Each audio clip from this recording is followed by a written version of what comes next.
Hello students, आज हम 10th class का चैप्टर 3 मुद्रा और साख मनी एंड क्रेडिट के बारे में पढ़ेंगे। स्टूडेंट्स, क्या आपको पता है कि पहले मनी नहीं था तो किस तरह से हम वस्तुओं को खरीद और बेच सकते थे? बिल्कुल सही कहा आपने। उस समय बार्टर सिस्टम था, वस्तु विनिमय प्रणाली, जिसमें हम वस्तु के बदले वस्तु खरीद सकते थे। जैसे हम एक उदाहरण के द्वारा समझते हैं कि एक किसान है जो गेहूं पैदा करता है, इधर जूते बनाने वाला है और इधर मटके बनाने वाला है। जूते बनाने वाला किसान को जूते देता है, बदले में किसान इसको गेहूं देता है।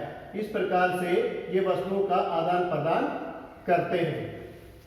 इसी प्रकार से मटका बनाने वाला इसे मटका देता है और जूते बनाने वाला इसको जूते देता है।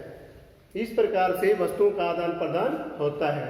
किसान से ये गेहूं लेता है और बदले में मटका देता है। जब ये वस्तु विनिमय प्रणाली थी तो इसमें कठिनाई क्या आई, क्या समस्या आई कि हमें मुद्रा की आवश्यकता पड़ी? अब हम समझते हैं, ये जूते वाला किसान के पास जाता है और कहता है कि मुझे जूते के बदले में गेहूं दे दो, लेकिन किसान कहता है कि मुझे तो जूतों की आवश्यकता ही नहीं है। तब यहाँ पर एक समस्या खड़ी होती है। ये जूते बनाने वाला उस आदमी को ढूंढता है जो जूते के बदले में इसको गेहूं दे दे। तो ये इसकी भी दोनों की आवश्यकताएं हैं। जब दोनों की आवश्यकताएं मिलेंगी तब जाकर के इस कठिनाई से, इस समस्या का समाधान हो सकता है। तो यहाँ पर पैदा होती है दोहरी आवश्यकताओं की संयोग की समस्या, कॉन्सिक्वेंस ऑफ डबल वांट्स। दोहरी आवश्यकताओं के संयोग की समस्या उत्पन्न होती है, क्योंकि ये मटके वाला जाए कहे कि मटके के बदले जूते दे दो, ये कहता है मुझे मटके की आवश्यकता ही नहीं है। तो ये उस आदमी को ढूंढता है जो इसको मटके के बदले में जूते दे दे। तो ये जो दोहरी आवश्यकताओं का संयोग की जो समस्या थी, इससे मुद्रा का उदय हुआ। और मुद्रा जब आई तो ये समस्या समाप्त हो गई। जैसे जूते वाला इसके पास गया, इसने पैसे दिए और गेहूं खरीद लिए। किसान इसके पास गया, इसने पैसे दिए और मटका खरीद लिया। इस प्रकार मुद्रा क्या है? मुद्रा सोना, चांदी, तांबे के रूप में सिक्कों का चलन हुआ।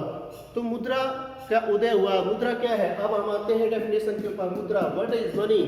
Money is the medium of exchange, विनिमय का माध्यम है। आज हम कागजी नोट और सिक्कों को मुद्रा के रूप में लेते हैं। अब आता है मुद्रा के कार्य क्या है, किस काम आती है मुद्रा? मुद्रा के कार्य है, फर्स्ट विनिमय का माध्यम, इसके द्वारा हम वस्तुओं को क्रय विक्रय कर सकते हैं। सेकंड, मूल्य का मापदंड, प्रत्येक वस्तु का एक निर्धारित मूल्य निर्धारित किया गया है, जिसका पैसे मुद्रा दे करके उस वस्तु को खरीद सकते हैं। प्रत्येक वस्तु का एक मूल्य निर्धारित करने में मुद्रा का बहुत बड़ा काम करती है। तीसरा है मूल्य का संचय, मूल्य का संचय कर सकते हैं। और मूल्य का हस्तांतरण, जैसे मुझे यहां से किसी दूसरे स्थान पर शिफ्ट होना है तो मैं अपनी संपत्ति यहां पर बेच करके मुद्रा लेकर कहीं दूसरे स्थान पर जाकर अपने वहां पर संपत्ति खरीद कर वहां रह सकता हूं। तो इसे को कहते हैं मूल्य का हस्तांतरण। अब ये नोट छापने का काम कौन करता है? तो भारत का केंद्रीय बैंक, जिसका नाम है रिजर्व बैंक ऑफ इंडिया, भारतीय रिजर्व बैंक, ये नोट छापने का काम करता है और उसे कानूनी वैधता प्रदान करता है।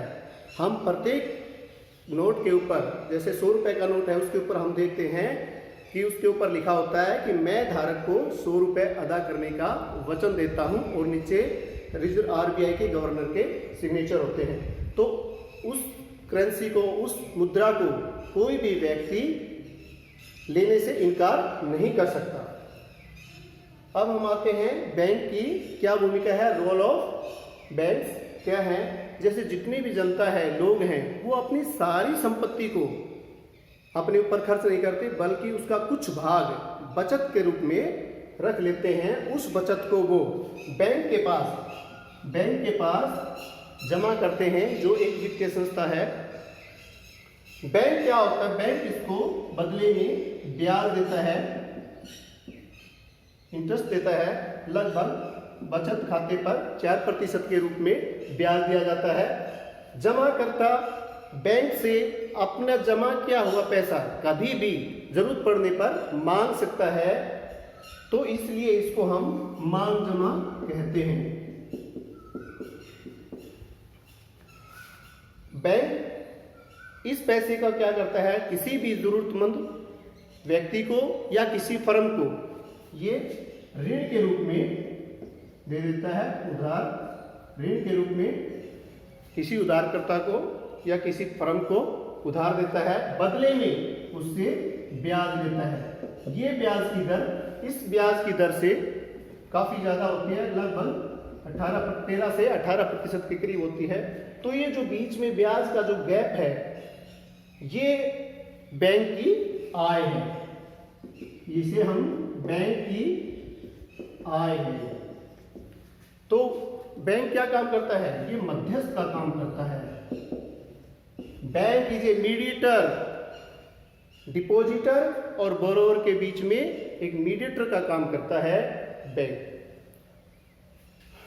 ये हमारी मांग जमा को स्वीकार करता है और किसी जरूरतमंद को ऋण के रूप में उधार देता है। कई बार जब किसी जमाकर्ता को अपनी किसी अदायगी करनी पड़ती है, तो उसे बैंक जाने की आवश्यकता नहीं है। बैंक उसे एक सुविधा और देता है, उसे चेकबुक के रूप में एक सुविधा देता है कि वो चेक के द्वारा भी किसी को अपने पेमेंट कर सकता है। आजकल debit card, credit card, Bhim app, phone पे, गूगल ऐप, बहुत सारे ऐप्स आए हुए हैं, नेट बैंकिंग आई हुई है। हम आसानी से अपने घर बैठे ही मनी को ट्रांसफ़र कर सकते हैं, एफडी ले सकते हैं, लोन ले सकते हैं, एफडी कर सकते हैं। तो बहुत सारी सुविधाएं आजकल भारत सरकार ने डिजिटल इंडिया के रूप में हमें प्रदान की गई हैं। आजकल हम बिना डेबिट कार्ड के भी एटीएम से पैसे निकलवा सकते हैं योनो कैश के माध्यम से। तो हम एक बार ब्रीफली पूरा फिर से देखते हैं कि प्राचीन काल में वस्तु विनिमय प्रणाली बार्टर सिस्टम था, जिसकी समस्या क्या थी, दोहरी आवश्यकताओं के सहयोग की समस्या थी। इस समस्या को दूर किया मुद्रा ने। मुद्रा क्या है, मुद्रा के कार्य क्या है, नोट छापने का काम कौन करता है, बैंक की क्या भूमिका है, ये सब हमने इसके अंदर पढ़ा है।